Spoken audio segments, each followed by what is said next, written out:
How a Confederate guerrilla fighter became a serial killer during the Civil War. Samuel Champ Ferguson, a notorious Confederate during the Civil War, would be known today as a cold-blooded serial killer. He butchered 100 SS of men in cold blood. Ferguson was one of 2 Confederates. The life of Samuel Champ Ferguson, a martyr or a murderer. Samuel Champ Ferguson, a notorious Confederate during the Civil War, would be known today as a cold-blooded serial killer. He butchered 100 SS of men in cold blood. Ferguson was one of 2 Confederates who were convicted and executed for war crimes during the Civil War. He was born in Clinton County, Kentucky, near the Tennessee border on November 29, 1829, and was the oldest of 10 children. His family comprised middle-class farmers who did not own many slaves. However, Ferguson himself did not have a calm temperament for farming. Even when he was pretty young, he still had his own house. He was all about making whiskey and apple brandy, and he enjoyed kicking back and enjoying a drink or 2 with his friends. Ferguson had a few exciting hobbies. He was into gambling and racehorsing, and they say he had quite a fiery temper. He also ran a hog farm. Among his customers were the Floyd brothers. Things turned dark in 1858 when he wasn't paid for one of his deliveries. In a heated brawl, Ferguson ended up killing one of the Floyd brothers. That's the shocking start of his story. The Confederacy and the hatred towards Unionists.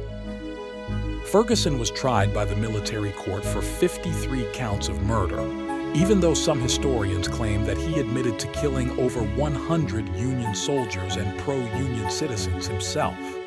He justified his murders as acts of self-defense or of a preemptive nature, as his own life and security felt threatened by these individuals. However, this was far from the truth, as many of his victims were family and friends of the family. Some were known to him before the war, and based on witness accounts of the murders, Ferguson may have been seeking revenge. So, the motive behind the murders in many cases was personal, caused by changes in his life and position in society. Ferguson's family became divided during the Civil War, and some members of his family became Unionists, including one of his brothers. During the war, Ferguson began his service to the Confederacy and justified, regardless of the reasons for service to the Confederacy, Ferguson committed some heinous crimes in the guise of guerrilla warfare. He organized an attack against the Unionists in Cumberland in the Cumberland Plateau region, and he, alongside his men, committed many murders and robberies. In the Saltville Massacre of 1864 on October 2nd in southwestern Virginia, Ferguson was accused of killing 12 Union soldiers. Most of them were wounded and abandoned on the battlefield. Ferguson's choice of weapon was a Bowie knife, and many legends may exaggerate his use of it as a tool in beheading his prisoners.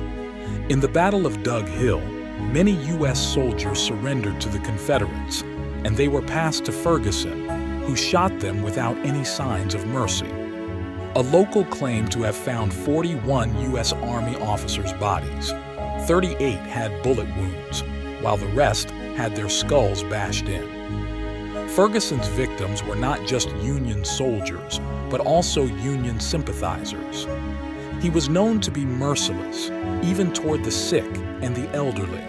He shot and killed a man who was bedridden with measles. One of his friends, who was rumored to have visited a Union recruitment center, was murdered while his 5-month-old child lay in a crib nearby. Ferguson would often give in to his sadistic impulses and kick around the heads of his victims, and sometimes would roll the heads down a hillside. His hatred for U.S. soldiers was immense, and it is evident by his rage. At the war's end, Ferguson, alongside his men, returned to their homes on the 23rd of May, 1965. All of them were given the assurance that they would be released on parole, much like the officers of Lee's and Johnston's Confederates, in the case they surrendered to federal military authorities. All except Ferguson were released on oath. Ferguson was charged with 50 counts of murder, and many of his victims remain nameless. His trial lasted from July 11th to September 26, 1865. He was found guilty, and the order of execution was carried out all the while his wife Martha and daughter Anne watched in silence. It is said that Ferguson was very fond of his family and a man of kin. His trial and execution were the summer news reported in New York newspapers consistently. He insisted that his body should not be donated to doctors to be cut up in pieces. In the end, Champ Ferguson was hanged and buried in a cemetery in White County, Tennessee, at his own request. Some people believe that the U.S. Army helped Champ Ferguson in escaping his hanging. They think he was hidden in his coffin and transported to modern-day Oklahoma to assume identity as a rancher. However, these are mere assumptions with no supporting evidence. A dark chapter. The man who once struck terror in entire infantries met his end on October 20th, 1865. His story remains a disturbing part of Civil War history.